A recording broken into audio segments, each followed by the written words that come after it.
Good afternoon. May it please this honorable court, Dion Webster Cox appearing on behalf of Mr. Harris. How are you, Your Honor? We will see. We're good. We're good. Mr. Brown, or somebody from the PD's office, because I did not get a substitution. I got an appearance. Oh, I've got a substitution right here. It's signed off on? It is. All right, then I don't need to address. I don't need to address the public defender's motion to withdraw. I'll consider that withdrawn given the substitution. I do have an appearance and I will sign off on the substitution. Thank you. Thank you. All right. What are we doing today? So, Your Honor, we were going to, there's several options that my client. Well, and I want you to know, counsel, that because of certain things, the court has a number of things I have to say. Okay. Because I think the record, given particularly some of Mr. Harris's comments with reference to this court potentially acting what at least as I'm to understand is on what some may be, or is it, let's put it this way.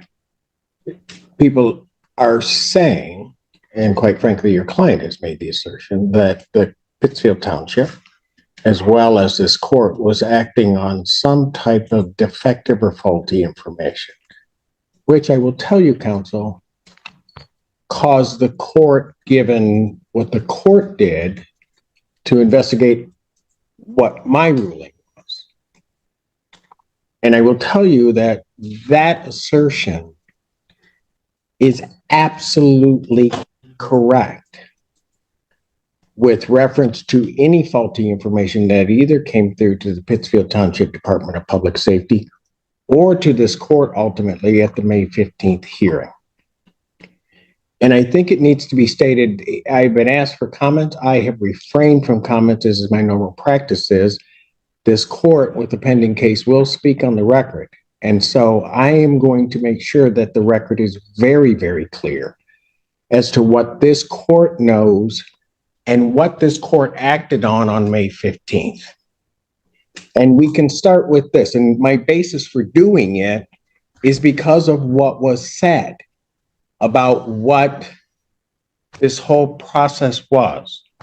And that an indication, counsel, and I know, counsel, you've been before me before. Absolutely. I know it is not coming from you, but you also know how I am. I do. And the thing is that if for whatever reason, the one time in my life I was wrong, I will say it and did. But when I'm not wrong, and when people are not to blame, then it also needs to be said. So I will try to get through this as quick as I possibly can. But I will tell you, first of all, with any reference to your client having had a license on that day, and some indication or misunderstanding as to whether or not he had a license, let me make it very clear, based upon what the court looked at, he has never had a Michigan license, ever, and has never had a license in the other 49 states and commonwealths that form up this great union. He has never had a license. I want to pause this moment right here because everything shifts from this exact point, and up until now, the defendant has been stacking a story made of contradictions.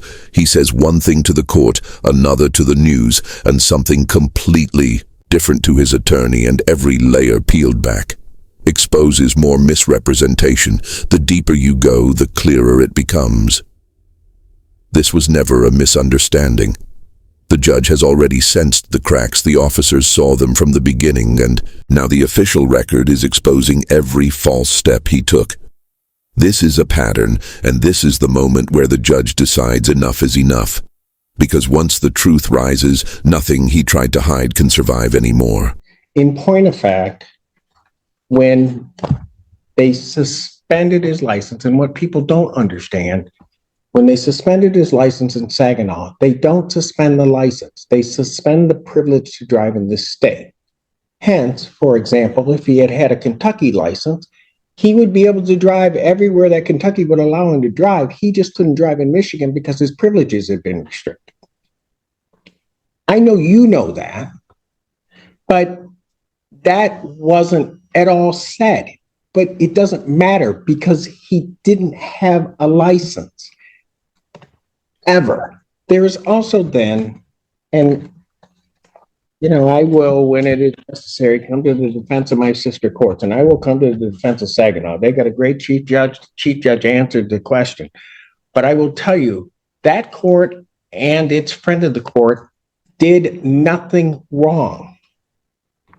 His license was, his driving privileges, better stated, were unsuspended in 2022. That required Mr. Harris to do something. He didn't do it. Therefore, the friend of the court was under no obligation to send anything to the Secretary of State. Now, I hated that I had to look at all of this, but when there's a question as to what I did, I'm going to look at everything to make sure that what I did was all in order. There's then an indication from that because that wasn't sent, there was a direct attack on Michigan's Department of Secretary of State's office, saying that the Secretary of State was somehow at fault. Let me tell you something. Secretary of State did what they were supposed to do. And in point of fact, they did nothing because they hadn't gotten anything from the court because Mr. Harris had not paid the reinstatement. This week, or the latter part of last week, once he paid that, Saginaw friend of the court did what they should do, and they sent it. Immediately, based upon the information that I have, the Secretary of State did what they do every day.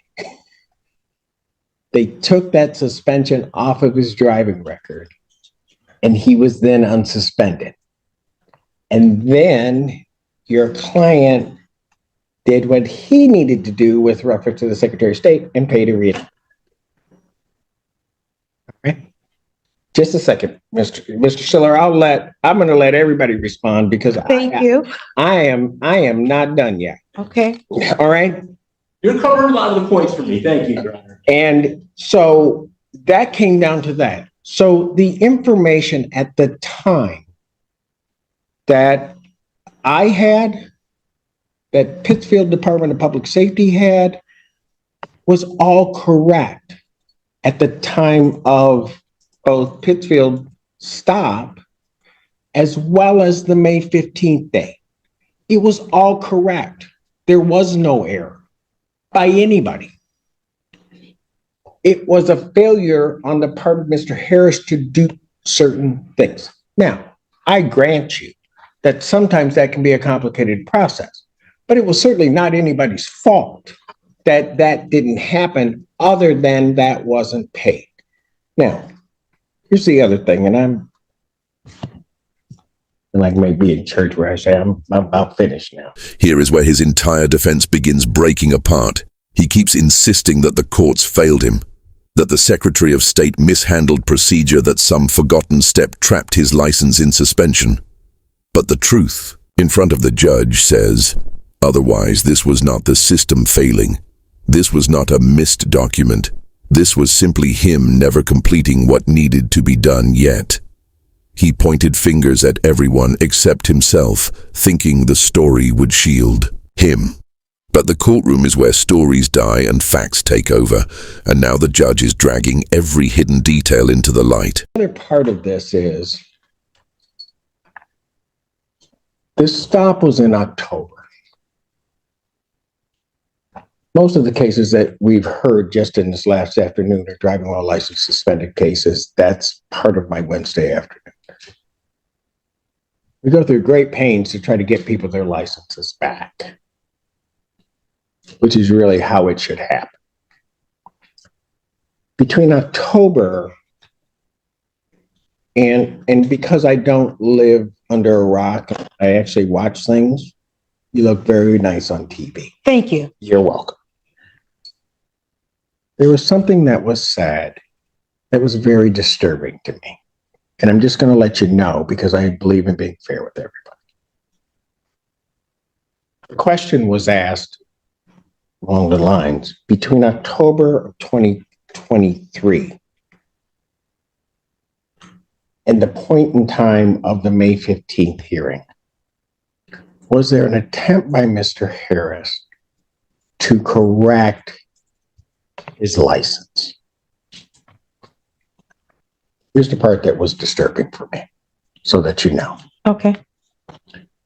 Mr. Harris indicated that at some point he had been involved in some accident. Then being involved into the accident, that he was basically bedridden or at least housebound, he could not get to the Secretary of State. That was set up there, and I'm going to presume, because my knowledge of counsel, defense counsel is, I know you don't misrepresent anything. Right. You never do. Right. That's not true. Okay. He purposely stated that he could not get to the Secretary of State, which, for the way we handle things in this court, would have placed him in a whole different category. We would have tried to find a way. Let's figure it out. And the reason I know that is because Mr. Harris, on December 28th of 2023, do you know where you were? December 28th, 23. 23rd. 2023. I know I was laid up from my You were accident. at the Secretary of State's office. And you were at the Secretary of State's office because you redid and got your new Michigan ID. I have the date. This is the part that stunned everyone listening, because even if every department had followed rules perfectly, none of it would have changed a thing. He never had a valid driver license in any state, not before, not now, not ever. And that one truth destroys the entire narrative he has been fighting. The judge is telling him that the battle he brought into this room is built on nothing. He argued about a license that never existed. He blamed processes that never applied to him, and the weight of that truth hits him harder than anything said, so far as the judge takes full control of the moment. That's the date you did it. December 28th, 2023. You did. And so that you also know, and in all fairness to counsel, because I don't know if counsel knows this or not, the way I know that he's never had a license is because May 3rd, 1990, he was 19 at the time. May 3rd, 1999, he applied for his first Michigan ID. Counsel knows, so I do, you cannot have both. You either have an ID or you have a license. One of the two. He has religiously every year gotten a new ID. And so he knows that he doesn't have a license. And quite frankly, I just wish he would have said that at the beginning. And all of this hoopla could have been just put all aside. And we all go through the process as we do with all of the people coming here to try to get him his license back. But his falsehoods, misstatements are not going to fare him well in this court. I'm done for now. I'm sure I will have something else to say.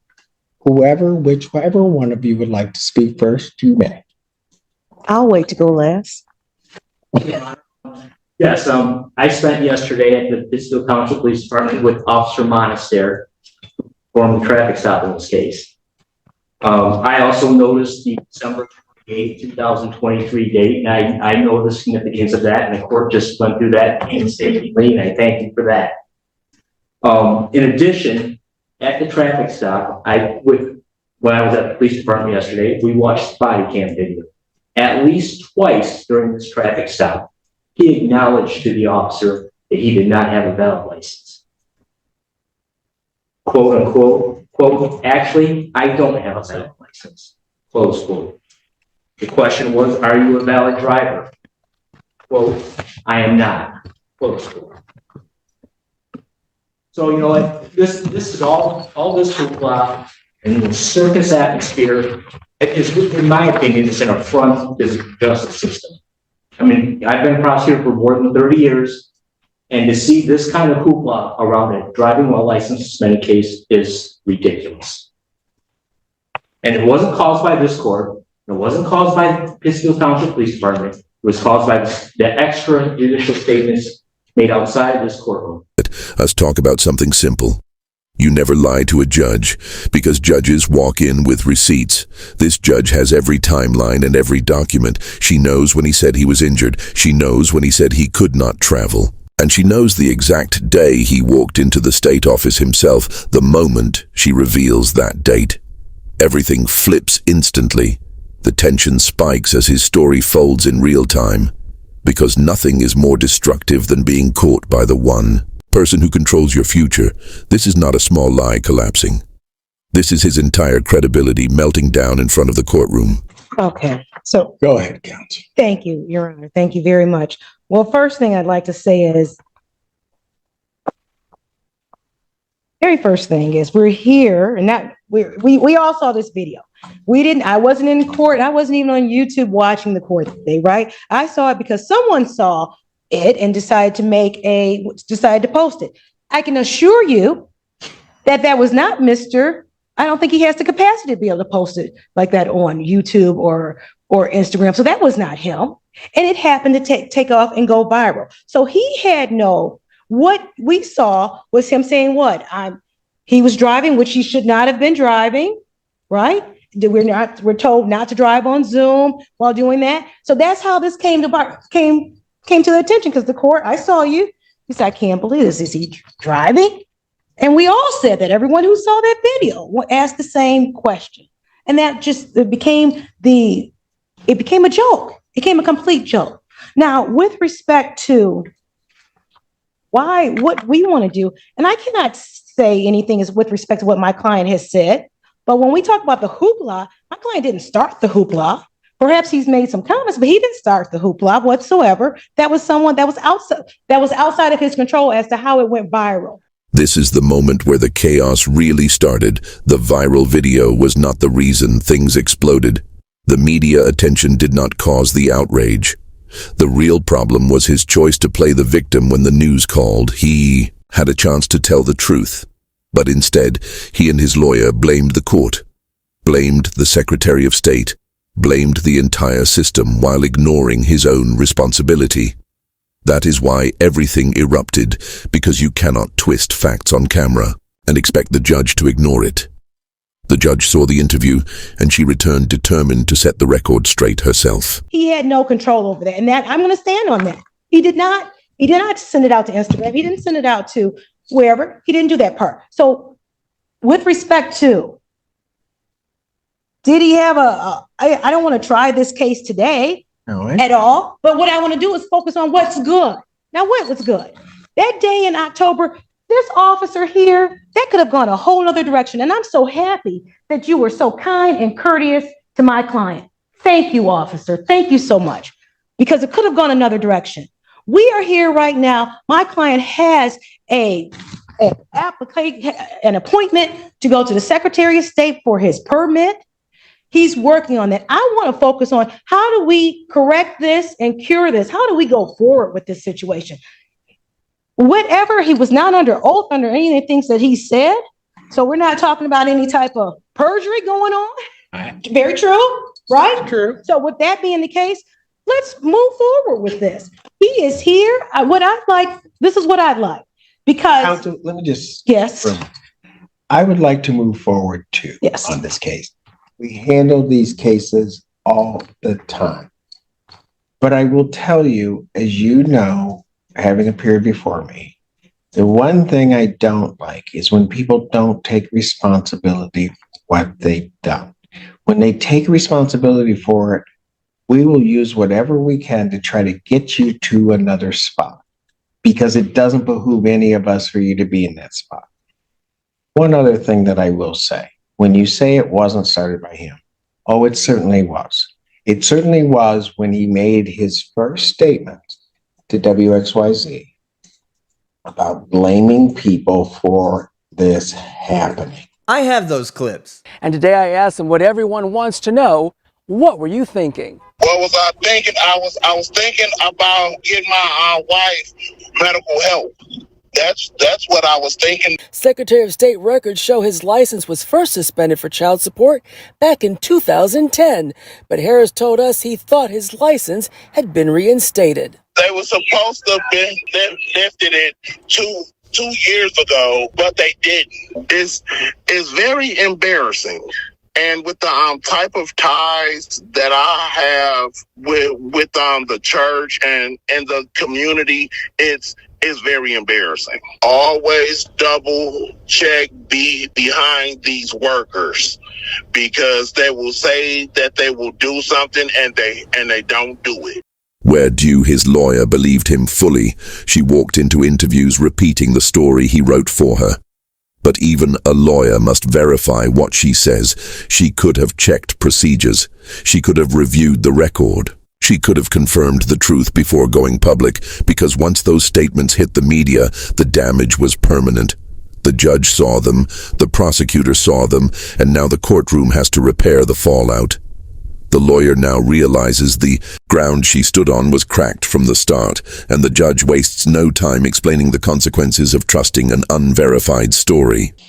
And he shouldn't have done it, because when you look at the whole thing, the person that needed to be blamed, and we can go back to a lot of other points, but I'm not here to embarrass it, but the person that needed to be blamed is the person that he was staring at in the mirror. He didn't do what he should have done. And that's okay. The majority of people that come here on a licensing didn't do what they were supposed to do. That's like a given. They don't go about blaming anybody. They just say, Your Honor, I didn't pay the ticket.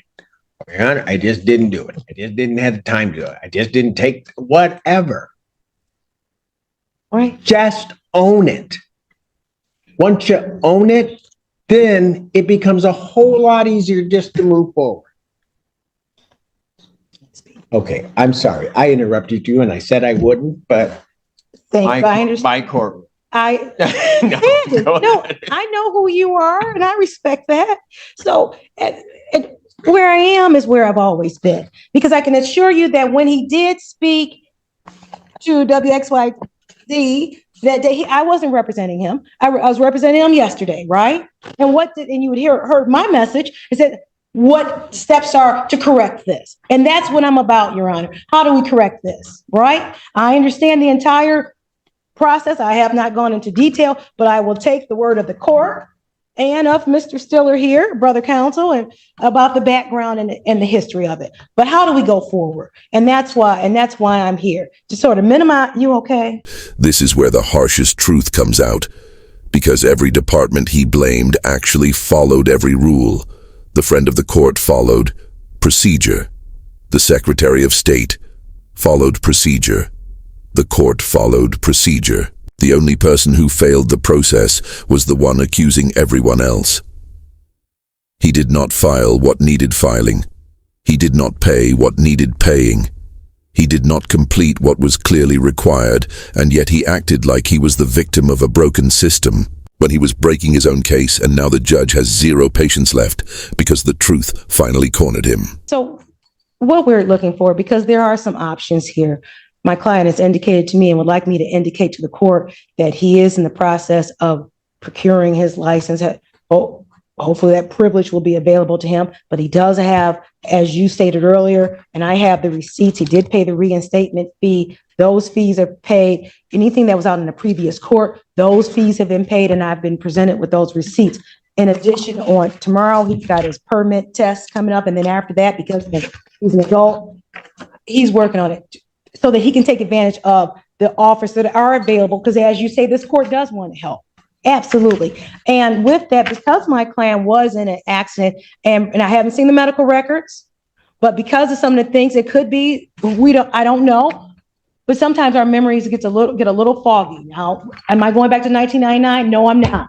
But I'm just saying that I'm saying from this day forward, he is working diligently to take the steps necessary to get his driver's license so he can take advantage of the generous offer.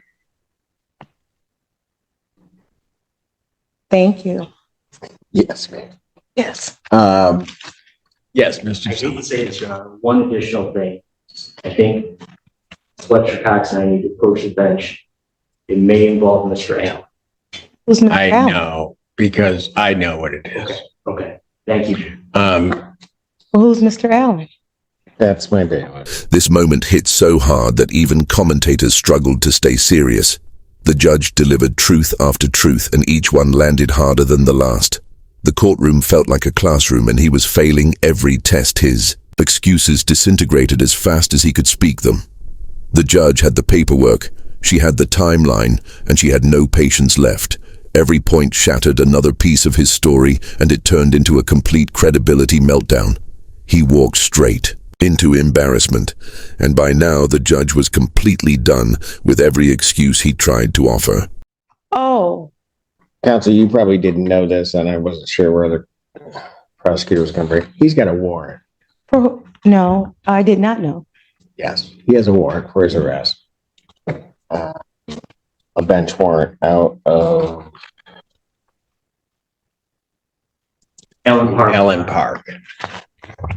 Mr. Allen. 24th District Court. Okay. The shocking thing about it is for a driving while license suspended that he didn't take care of. Okay. Well, like I said, So- he wants to handle. So He's what it dedicated. is that, and it's a valid warrant, I happen to be within their radius of pickup. Now, having said that, I don't know if they will pick him up. Okay. I will say that what should have happened, I'm not going to go through and try to figure out whether it did happen. But when he was arrested, when he turned himself in on my revocation of bond, upon being released, he should have been apprised, warned, and released to go take care of it. I don't know whether he was. I really don't care whether he was or not. All I know is that was back at mid-May, and it hasn't been taken care of. And it's still valid. I was hoping maybe that somebody was going to try and take care of it, because I'm sure if you had known, they would have been done. So much so that part of my delay in getting out of here was to make sure that it was valid. I had my staff run him right before I came out, so that if it hadn't gotten taken care of and in, then fine, we were okay and I didn't need to deal with it. Right. But it's still there. Okay. So